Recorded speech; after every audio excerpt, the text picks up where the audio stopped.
ഇത് 5-ാം ദിവസമാണ് അർജുനു വേണ്ടിയുള്ള തിരച്ചിൽ നടത്തുന്നത്. ഈ കാണുന്നതാണ്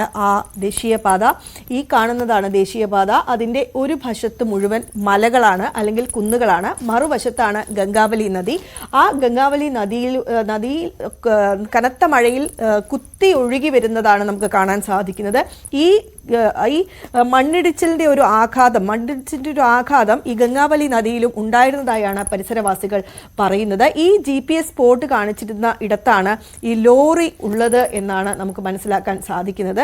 ഈ ഗംഗാവലി നദിയിലേക്ക് രാവിലെ, അതായത് ഈ അപകടം ഉണ്ടായ ഉടൻ തന്നെ ഈ ഗംഗാവലി നദിയിലേക്ക് ഈ അപകടം ഉണ്ടാകുന്ന സമയം ഇവിടെ ഒരു കാറും അതുപോലെ നിരവധി ട്രക്കുകളും ഉണ്ടായിരുന്നു എന്ന് പരിസരവാസികൾ പറയുന്നുണ്ട്. അവിടെ നിന്ന് ഈ സംഭവം ഉണ്ടായതോടുകൂടി കുറേ ട്രക്കുകളും കാറുകളും ഈ ഗംഗാവലി നദിയിലേക്ക് ഒഴുകിപ്പോയിട്ടുണ്ട്. അത് പറയാൻ കാരണം ആ ദിവസങ്ങളിൽ കണ്ടെടുത്ത മൃതദേഹങ്ങൾ എല്ലാം തന്നെ ഈ സംഭവം നടന്ന 6 കിലോമീറ്റർ ദൂരത്താണ് ഇത് കണ്ടെടുക്കാൻ സാധിച്ചത്. ഇത് മംഗളൂരു ഭാഗത്തേക്ക് പോകുന്ന ഹൈവേ ആണ്, പൂനെ ഭാഗത്തേക്ക്. ഈ അർജുന്റെ ട്രക്ക് എന്ന് പറയുന്നത് തടി കയറ്റിക്കൊണ്ട് പൂനെ ഭാഗത്ത് നിന്ന് മംഗളൂരുവിലേക്ക് പോവുകയായിരുന്നു. ഒപ്പം തന്നെ ഈ പറയേണ്ട ഒരു സ്ഥലം ഷിരൂർ എന്ന് പറയുന്നത് ഒരു ഗ്രാമീണ മേഖലയാണ്. അവിടെ ഈ ഒരു ലോറി താവളം പോലെയുള്ള ഒരു സ്ഥലം തന്നെയാണ് ഈ പ്രദേശം. അവിടെ ഒരു വീടും അതിനോട് ചേർന്ന് ഒരു ചായക്കടയും ഉണ്ടായിരുന്നു. അവിടെ നിന്ന് ഒരുപക്ഷെ ഭക്ഷണം കഴിച്ചതിന് ശേഷം അവിടെ ട്രക്കുകൾ വിശ്രമിക്കുന്നതും ആയിരിക്കാം. പക്ഷേ അത് കഴിഞ്ഞിട്ട് അവിടെ നിർത്തിയിട്ടിരിക്കുകയായിരുന്നു ഈ ട്രക്ക് എന്നാണ് പറയുന്നത്. അതിനുശേഷമാണ് ഈ ഒരു മല ഇടിഞ്ഞു പോകുന്നതും ദുരന്തം ഉണ്ടാകുന്നതും. നിരന്തരം ഈ മേഖലയിൽ, അതായത് ഈ ദേശീയപാതാ നിർമ്മാണത്തിനിടയിൽ തന്നെ നിരന്തരം ഈ മേഖലയിൽ വലിയ തോതിലുള്ള മണ്ണിടിച്ചിൽ ഉണ്ടാകാറുണ്ടായിരുന്നു.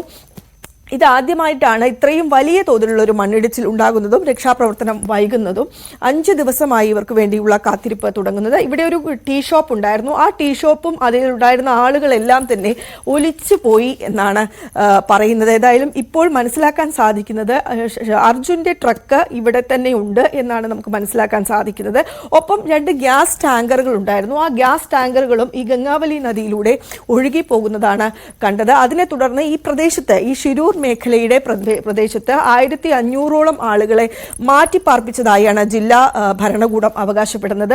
കാരണം അവിടെ ആ ട്രക്കുകൾ, അത് ഗ്യാസ് ടാങ്കറുകളായിരുന്നു, അത് ലീക്കായി ഏതെങ്കിലും തരത്തിൽ വാതകം പുറത്തു വന്നാൽ ഉണ്ടാകുന്ന അപകട സാധ്യത കണക്കിലെടുത്തുകൊണ്ടാണ് അത്തരത്തിൽ ഒരു മുൻകരുതൽ നടപടി ജില്ലാ ഭരണകൂടം നടത്തിയിരിക്കുന്നത്. ഏതായാലും ഇതാണ് ആ ഒരു മല ഇടിഞ്ഞ പ്രദേശം. ഇടയ്ക്കിടയ്ക്ക്, അതായത് ഈ രക്ഷാപ്രവർത്തനം വൈകിക്കാൻ കാരണം, പ്രധാനമായ കാരണം മഴ ഇടയ്ക്കിടയ്ക്ക് പെയ്യുന്നു. ഒപ്പം തന്നെ ഈ കുന്നിന്റെ ചെരുവുകൾ ഇടയ്ക്കിടയ്ക്ക് പൊടിഞ്ഞു വീഴുന്നുണ്ട് എന്നാണ് അവിടെയുള്ള പ്രദേശവാസികൾ പറയുന്നത്. അശാസ്ത്രീയമായ ഒരു നിർമ്മാണമാണ് ഈ ദേശീയപാത നിർമ്മാണം വഴി നടത്തിയിരിക്കുന്നത്. അതിൻ്റെ ഫലമാണ് ഇപ്പോൾ അനുഭവിക്കുന്നത് എന്നാണ് മനസ്സിലാക്കാൻ സാധിക്കുന്നത്. അതാണ് സമീപവാസികൾ എല്ലാം തന്നെ പറയുന്നത്.